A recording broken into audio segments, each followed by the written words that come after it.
Welcome to Navigating Net Zero, where we explore the challenges and opportunities of taking climate action in the real world. Each episode, your host Alexia Kelly sits down with leading climate change professionals and experts for honest conversations about what it means to make net zero a reality. Thanks for joining us. Let's dive in. Good morning, good afternoon, good evening, wherever you are in the world. Welcome to a special episode of Navigating Net Zero, the podcast where we explore what's working, what's not, and what's next on the global transition to net zero. I'm Alexia Kelly, and for the past year, I've had the enormous privilege of sitting down with some of the most thoughtful, battle-tested practitioners in corporate climate action. People who've spent years, in many cases, entire careers, building sustainability programs from the inside, constructing the next generation of climate and carbon markets, and communicating across impossible divides. And honestly, just trying to hold it together in one of the most complicated and consequential moments in human history as we grapple with geopolitical crises and mounting climate catastrophes. Over 13 episodes of this first season of Navigating Net Zero, we've covered a lot of ground. We've talked about what it looks like to wire sustainability into the culture of a Fortune 500 company. We've gotten deep in the weeds on greenhouse gas accounting and why those weeds matter more than most people realize. We've heard from a former oil and gas executive about what it actually takes to talk to the industries we need help to transform. We've talked about the emotional toll of doing this work and how to survive it. We've heard from the founder of a pioneering carbon finance project about how transparency builds trust and trust builds scale. And we've asked over and over, what does real progress look like? And are we really making progress? Today, I want to look back at the season as a whole, the key moments, some of the big ideas that surfaced in these many rich conversations, and the voices, perspectives, and expertise that I keep returning to and consider partners in this epic journey and adventure that we are all on as we look to decarbonize and execute the largest transformation of an economy in human history. This episode isn't designed to be a greatest hits. It's more like a field guide. The things that I think every climate professional, every sustainability leader, every person just trying to move the needle might benefit from hearing right now. Thanks so much for listening and for joining the conversation. The first through line of this season is what I'd call the people game, the slow, grinding, deeply human work of building sustainability as a core institutional value, not just a compliance exercise. What struck me in so many of these conversations is how much of this work is fundamentally about change management, about winning people over, about learning to speak the language of finance and procurement and engineering, and having enough patience to stay in the room and have the hard conversations with the truck driver who's nervous that the electric vehicle is not going to get him or her to their destination in time, or the studio executive who's concerned about trying a new, more energy efficient light.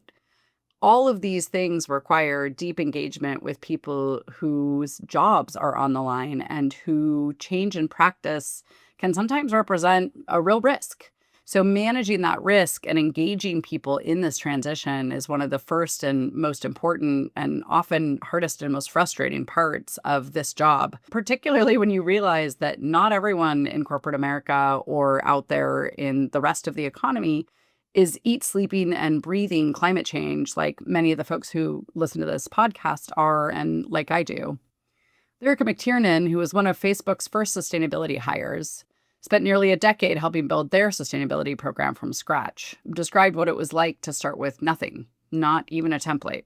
For those of us who have been in these markets for a long time, the idea of starting from scratch and making it up as we go is very real. In fact, it's how most of this market has developed.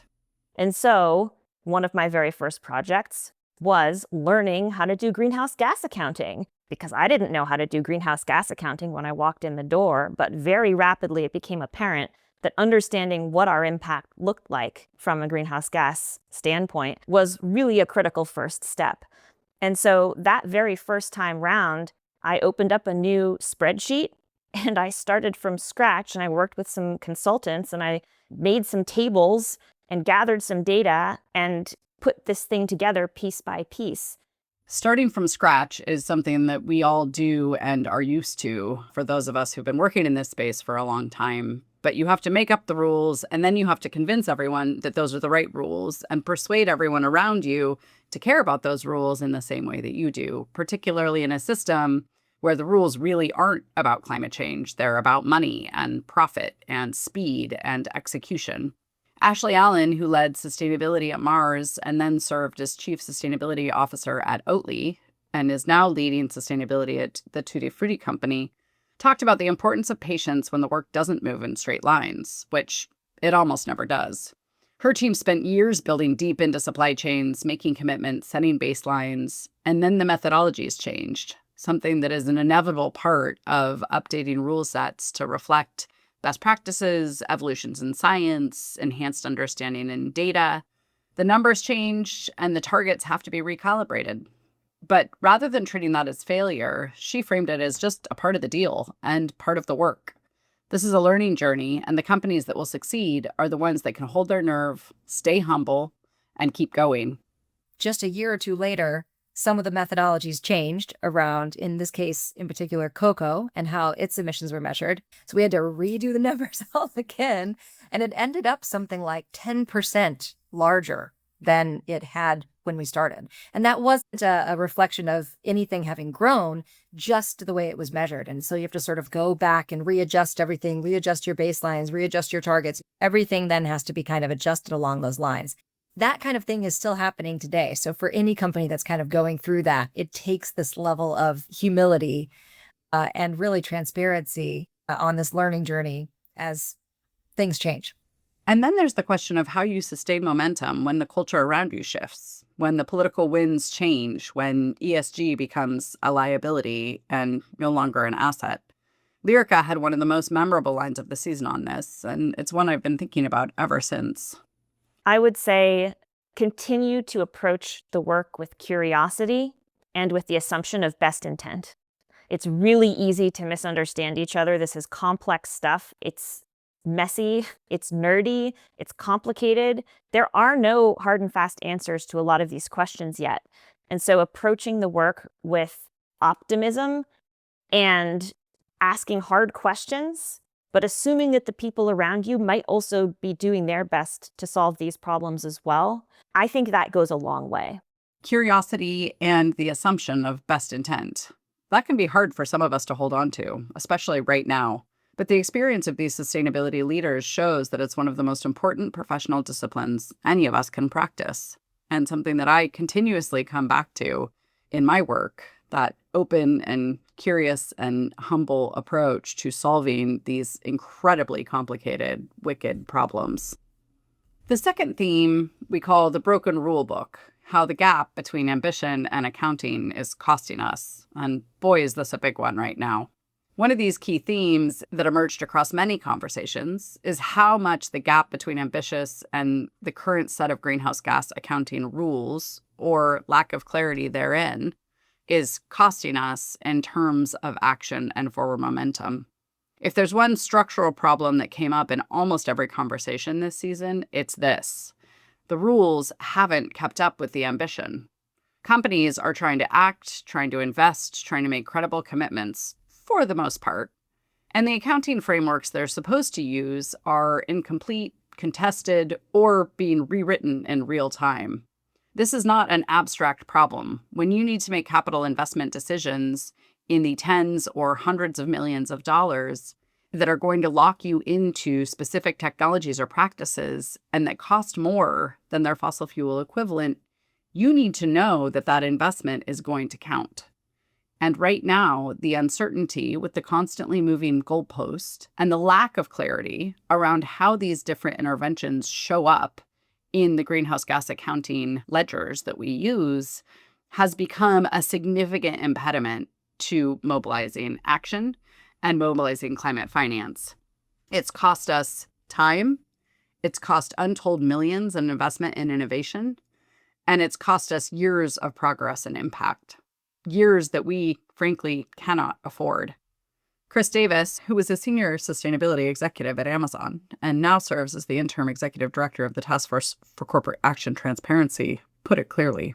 So we've been left in this situation where the policy framework, so to speak, simply can't keep up with what the companies are doing. And that's creating risk. And ultimately, that risk is keeping companies on the sidelines. Companies on the sidelines. That's the real cost of paralysis in the regulatory and standards space. And it's not just a governance failure, it's a market failure. Because when companies don't know what will count and what won't, many of them just stop. Peter Fried, who spent a decade shaping energy strategy at Meta, named this tension directly. After years of watching the voluntary corporate climate space evolve from early renewable energy commitments to net zero targets, he's worried we're losing the thread. I worry that we are spending so much time in the weeds of like what project counts and what project doesn't count that we are missing the possibility that companies are going to stop doing this at all. Dr. Lee Borkenhagen, who spent years in global standard setting and corporate sustainability before joining the Environmental Defense Fund, added another dimension to this: the risk that complexity becomes an excuse. If you have so many different adjudications of what good looks like and so many different views on what companies should do, it is frankly hard for companies to know what to do. But it is also very easy for those who don't want to do anything to basically go, that's too confusing. And so neither end wins. So alignment around standards that can be clear, can be doable, is what we're really after. And that's what we try to set up. Clear, actionable, implementable. It sounds simple, but getting there requires something the climate space has historically struggled with: the willingness to make a decision, the willingness to act based on that decision before we have perfect information, and the willingness to adjust course when new information becomes available. In carbon markets, we call this continuous improvement. We know that the methodology we wrote yesterday or 5 years ago is never going to be as good as the methodology we're able to write today when we have new data, new information, updated science. So the question from a governance perspective that faces us is really, how do we manage this continuous improvement? And how do we move forward in the face of the fact and fully acknowledging that we don't know everything we need to know to make fully informed decisions? We're going to get it wrong. And having the space, the flex, the capacity to recognize when we've gotten it wrong, acknowledge that we've gotten it wrong, and take decisive action to fix it without completely stranding all of the capital that was made under the previous rule set is one of the most important challenges I think we collectively face in the climate standard setting space. It's critically important that we come to terms as a community with the fact that it's not always going to be right. It's not going to be perfect, and that the only way forward is to accommodate the fact that we do have play in the system and that we don't have all of the answers today. And that that's okay, because a million people acting imperfectly is more important than one person acting perfectly. Theme 3, credit where it's due, why market-based mechanisms aren't an optional part of our solution set. Closely related, in fact, I would say its first cousin, related to the broken rule book, is a question that's dogged global climate action for years. Do market-based instruments, carbon credits, renewable energy certificates, instruments for sustainable aviation fuel, actually work? Are they representing what they say they do? How do we know? And should companies get credit for using them? My view, and the view of most of the practitioners I've spoken with this season, is yes, emphatically yes. Because of the way in which global supply chains and global commodity markets are structured, market-based accounting, particularly for indirect emissions from scopes 2 and 3 for companies, is not an optional part of corporate climate action. Holly Ladd, who helped write the Greenhouse Gas Protocol Scope 3 standard more than a decade ago, and later spent 8 years implementing it inside of Fortune 100 companies, provided a lot of clarity on how important it is to use markets to drive finance into climate action. I had a boss once tell me, price doesn't get renewable projects done, credit does.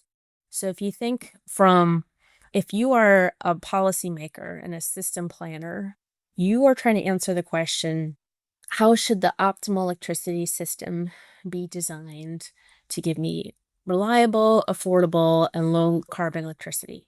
And that's a great question to ask. When you're trying to build, let's say, a solar farm in Iowa, which is next door to me, you're actually answering, how can I make sure this facility, I get enough revenue to cover my costs of this project, over his financial life. And how do I convince a bank or a equity firm that I can do that? And like, if I could leave nothing else or listeners of that those are two very different questions. As Holly noted, price doesn't get renewable energy projects done. Credit does. Having a buyer step up and buy an environmental outcome, even when that outcome can't be physically delivered to its factory, is an excellent illustration of why market-based approaches are so necessary. You can't always locate your low-carbon solution directly next to the place that you need it delivered. That's why having unbundled environmental attribute certificates and commodities is so incredibly important. It helps us shift focus and money and investment and new technologies to the parts of the system and the supply chains where we can most efficiently decarbonize and where we can decarbonize at scale. So when those markets are built right, with transparency, integrity, strong oversight and governance, and a clear line between the incentives the voluntary action is providing and those real-world outcomes, they work. They work really well. Jenny Morgan, who leads Trewater and wrote Cancel Culture and Climate, has seen this firsthand in both compliance and voluntary carbon markets across 14 countries. I want to operate in a place of reality and what works. And what works is carbon markets work. Carbon markets that have transparency and integrity built into them work. And then reaching across the aisle, will you say, to make sure we're all focused on the same goal, that works. So I'm choosing to put ego aside and look at what's actually producing the results. And these are the things that are. Environmental commodity markets that have transparency and integrity built into them work. That's a simple sentence, but it carries a lot of weight. Richard Lawrence, founder of Cool Effect Carbon Mapper and the High Tide Foundation, where I have the privilege of working, has spent decades building exactly that infrastructure.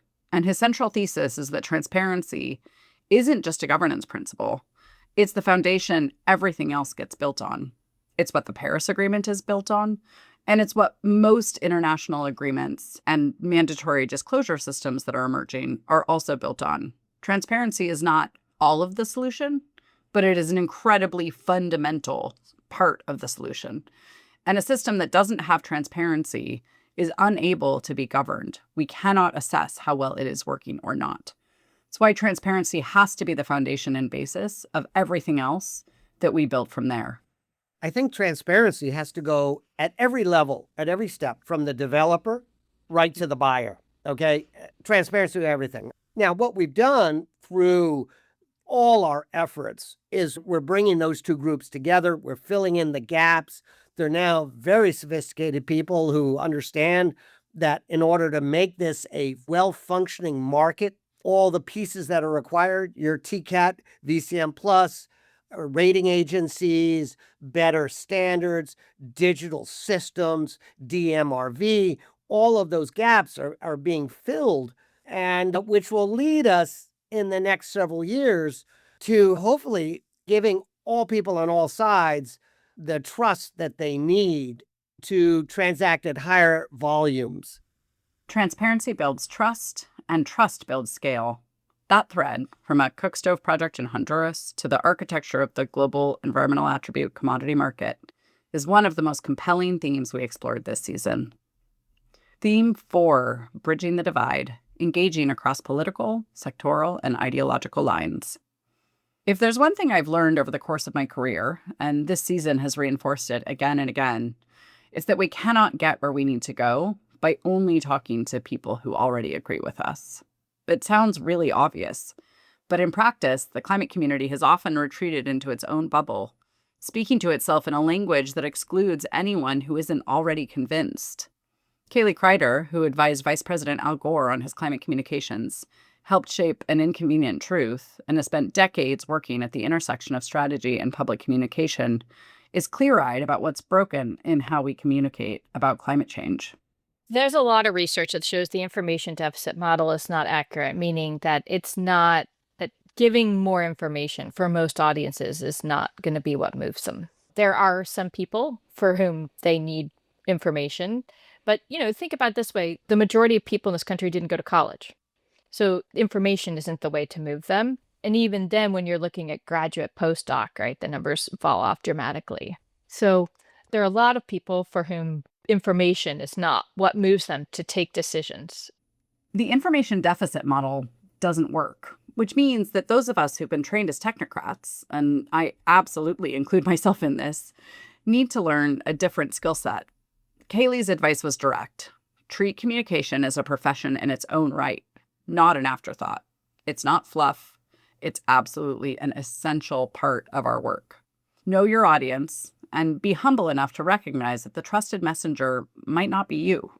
But communication is only part of bridging the divide. We also need to be willing to engage with sectors and stakeholders who don't look like us.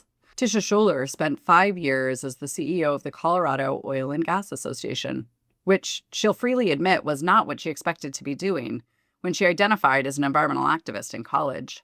She now works at the intersection of energy decarbonization and climate, and she's one of the most compelling voices I know on why disengagement is not a climate strategy and why really digging into the messy middle of the transition is an absolutely essential part of progress.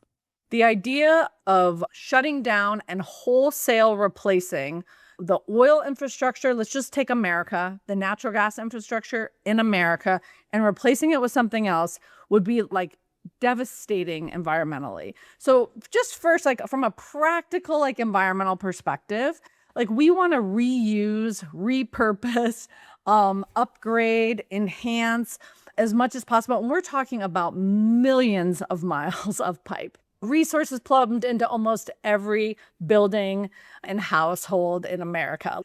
This is not a defense of the fossil industry. It's a pragmatic argument for engagement. And Tisha's larger point is that the companies and communities we need to transform can't transform if we refuse to show up or refuse to even talk to them in the first place. I've never understood why we refuse to allow fossil fuel companies to set climate targets. Aren't they, in fact, the biggest and most efficient opportunity we have for transforming these systems? What possible logic could we be employing if we're saying the biggest part of the problem is ineligible from even attempting to do anything to solve the problem? Jenny Morgan, author of Cancel Culture and Climate and a leader in the carbon markets and short-lived climate pollutant space, made the same argument from a slightly different angle. She's deeply focused on how the culture of climate advocacy is undermining itself and what it would look like to replace cancellation with accountability. I think that when people are feeling really passionate about the crisis that we're in, a lot of times I'll get accused of being somewhat empathetic to those that are polluters. And while I can empathize with that frustration, I want to see positive engagement that gets more action. And so cancel culture divides and shames. Its purpose is to call someone out, someone or a person or a company or a country or just some entity, call them out and get them to stop. Whereas accountability is showcasing a problem and then working together to offer solutions. And so one is very negative and one is very positive. One wants you to stop and just completely disappear, and one wants you to actually do better and improve. Cancel culture divides. It, well, cancels. Accountability builds. It's a distinction we need to internalize, not just as communication strategy, but as a core value. Because the speed and scale of decarbonization we need is only possible with more people at the table, not fewer. And the people at the table have to be the people who are actually in a position to do something about the problem. Theme 5, staying human and taking care of our precious selves. The emotional and psychological reality of doing this work. I want to close with something that doesn't usually make it into the corporate sustainability conversation. The human cost of caring so deeply about the climate crisis. This season, we brought in Dr. Britt Ray, who directs Circle at Stanford and wrote the amazing book, Generation Dread. Because I've wanted to have this conversation for a long time, and it's one that the climate community has frankly really struggled with. For most of my career, there was no space to talk about the emotional dimension of climate work. You were supposed to be objective, rigorous, unbothered, serious, technocratic. And particularly for women, we weren't allowed to show emotion about any of this. And I think a lot of us, myself very much included, paid a price for that. Dr. Ray articulated something I've struggled to put into words, that the suppression of climate grief doesn't make you more effective. It doesn't make you work harder. It makes you less healthy, less resilient, and ultimately less capable of the sustained effort that this work requires. This work is a marathon. It's not a sprint. And most of us have been running a marathon at a sprinter's pace. So figuring out now, especially for those of us who've been at this for a long time, how we take care of ourselves and are able to sustain what is an effort and set of work that we're not going to solve likely in our lifetime is fundamental to ensuring that we can all show up with our whole selves, not just for our jobs, but for our families, for our loved ones, and for ourselves. Often in these kind of scientific or more technical fields, we're trained to be emotionless creatures because objectivity is what is prioritized and valued, which means denying that you're also a fully fledged human that will have emotional responses to things that you encounter. And there's a lot of laboring that can go on to try and shove the emotions under the surface. This kind of stiff upper lip approach within the scientific and technical communities, which also then fuels the lack of spaces or social norms or culture to be able to address climate grief with your colleagues, the other people who are also feeling it.